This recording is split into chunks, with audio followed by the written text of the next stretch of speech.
Hey hi guys, welcome to Gulti Pro. నా పేరు రామ్ వెంకట్ శ్రీకర్. ఇది మా ఫస్ట్ వీడియో రివ్యూ ఛానల్లో and very happy to be starting with hit 3. So hit franchise theme song is called పోరాటమే. అండ్ ఈ సినిమా చూడడానికి కూడా ఒక చిన్న పోరాటం చేయాల్సి వచ్చింది. ఫస్ట్ ప్రసాద్కి వెళ్ళి అక్కడ షో క్యాన్సిల్ అయిపోయి, దానివల్ల నాకు రెండో స్క్రీనింగ్ ఇంకోటి ఉంటే అది క్యాన్సిల్ అయిపోయి, సో ఇప్పుడు retro review I don't know whether it will come or not. But coming to movie, అందరికీ ఒక క్యూరియాసిటీ ఉంటుంది కదా హిట్ ఫ్రాంచైజ్ అనగానే, because these are mystery films, these are investigative thrillers కదా. సో ఎవరు విలన్ అని చెప్పి ఒక క్యూరియాసిటీ ఉంటుంది. అండ్ హిట్ 3లో ఎవరు విలన్ అని మేము ఇప్పుడే చెప్పేస్తా. It is Mickey J mayor గారు. ఎందుకంటే స్కోర్ చాలా ఇన్ఎఫెక్టివ్ గా అనిపించింది. అది ఫిల్మ్ మూడ్ ని చాలా వరకు టెయింట్ చేసింది అనిపించింది నాకు. ఎందుకంటే I'm huge fan of HIT 1లో ఉండే ఆ మూడ్, అది వివేక్ సాగర్ గారి స్కోర్ తో చాలా బాగా క్యాప్చర్ అయి ఉంటుంది. ఇందులో I'm sure the makers made like a deliberate choice to go with this kind of music. But అది ఎందుకో ఫిల్మ్ మూడ్ ని సరిగ్గా క్యాప్చర్ చేయలేదు, సరిగ్గా ఎలివేట్ చేయలేదు అనిపించింది.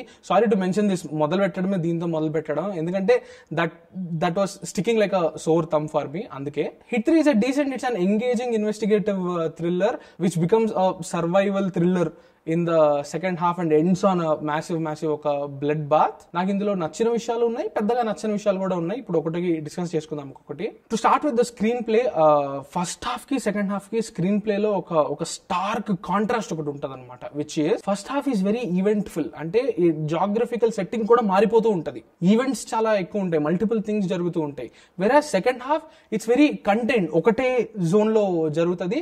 కొంచెం క్లాస్ట్రోఫోబిక్ ఎఫెక్ట్ కూడా ఉంటది. ఫస్ట్ హాఫ్ అనేది అంత ఈవెంట్ఫుల్ గా ఉండడం వల్ల ప్రొసీడింగ్స్ ఇంట్రెస్టింగ్ గా ఉంటాయి, తొందరగా వెళ్ళిపోద్ది. అది ఏదో శ్రీనిధి శెట్టి క్యారెక్టర్ వచ్చినప్పుడు ఆ రొమాంటిక్ ట్రాక్ అది కొంచెం వాట్ యూ కాల్ ఒక స్పీడ్ బ్రేకర్ లాగా యాక్ట్ చేసింది అనిపించినప్పటికీ ఆ ప్రొసీడింగ్స్ ఇంట్రెస్టింగ్ గా ఉంటాయి. And more than anything Arjun Circars character అలా గ్రంపీగా ఎజిటేటెడ్ గా ఉండడము, ఆ క్యారెక్టర్ కొన్ని ట్రేట్స్ ఉంటాయి చాలా కన్సిస్టెంట్ గా ఉంటాయి అవి. అంటే ఆయనకి ఎప్పుడు ఇరిటేషన్ అనేది ఒకటి వచ్చినప్పుడు అరుస్తాడు అనమాట. అది సెకండ్ హాఫ్ లో ఒక అన్ఎక్స్పెక్టెడ్ ప్లేస్ లో వస్తుంది. అది it's a trait that works in the second half. So అలా that character is very what you call different గా ఉండింది. అండ్ ఆ క్యారెక్టర్ ఎంటర్టైనింగ్ గా ఉండింది. That made the film fun to watch. కొన్ని చోట్ల బంపీగా అనిపించినప్పటికీ ఆ character makes the film very easily watchable. And Nani is really good in this film. ఎందుకు చెప్తున్నానంటే నాకు ఆ క్యారెక్టర్ లో నాని కనిపించలేదు. ఇప్పుడు దసరా అప్పుడు కూడా మనం ఫిజికల్ ట్రాన్స్ఫర్మేషన్ గురించి మాట్లాడుకున్నాం, కానీ అందులో కూడా ఫస్ట్ హాఫ్ లో ఆ క్యారెక్టర్ కి కొన్ని వల్నరబుల్ మూమెంట్స్ వచ్చినప్పుడు I could see Nani. But Arjun Sarkar లో ఈ మూవీలో నాకు కనిపించలేదు. అది ఏ యాక్టర్ కైనా కూడా it's a great thing to pull off. Now coming to the mood of the film, thrillers అనేవి ఎప్పుడు కూడా అట్మాస్ఫియర్ అండ్ స్టేక్స్ ఈ రెండింటి మీద హెవీగా డిపెండ్ అవుతాయి. Hit 3 is no exception.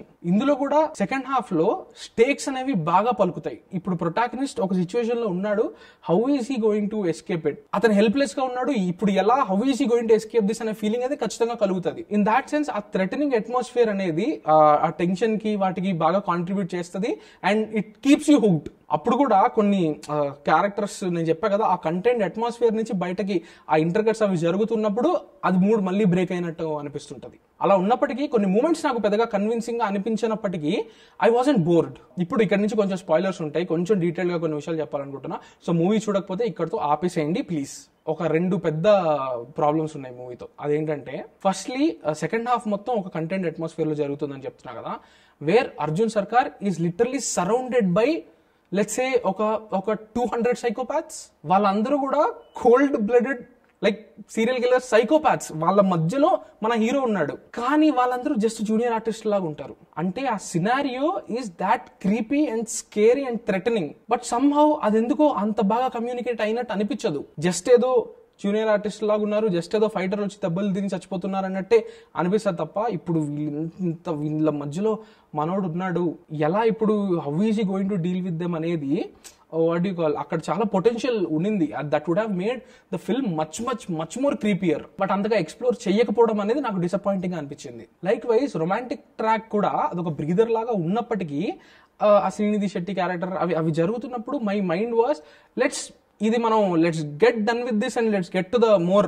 Violent and more bloody parts అనే ఒక జోన్ లోనే నేను చూస్తుండే మూవీని. That wasn't convincing for me. Villains casting, ఎవరైతే మెయిన్ విలన్ కింద యాక్టర్ ప్లే చేశారో, it felt like a very templateish casting అనమాట. అది అంత ఫ్రెష్ గా అనిపించలేదు. అండ్ అతని ఐడియాలజీ, అతను ఏదైతే సిద్ధాంతం అతను ఫాలో అవుతున్నాడో అది కూడా చాలా సర్ఫేస్ లెవెల్లోనే ఉంటుంది, పెద్దగా ఎక్స్ప్లోర్ అవ్వలేదనే ఫీలింగ్ అయితే కలుగుతుంది. నాకు ఎప్పుడు కూడా ఫిల్మ్స్ లో ప్రొటాగనిస్ట్ అనేవాడు ఒక విషయాన్ని పర్స్యూ చేస్తున్నప్పుడు దానికి పర్సనల్ మోటివేషన్ అనేది ఒకటి లేకుండా just because he wants to do it అది చేస్తే నాకు చాలా ఇష్టం. ప్రతిసారి పర్సనల్ మోటివేషన్ అవసరం లేదు. హిట్ 1, హిట్ 2లో కూడా ఇద్దరు క్యారెక్టర్స్ కి పర్సనల్ మోటివేషన్ ఉంటుంది. అండ్ నాకు హిట్ 2లో that was one of my problems.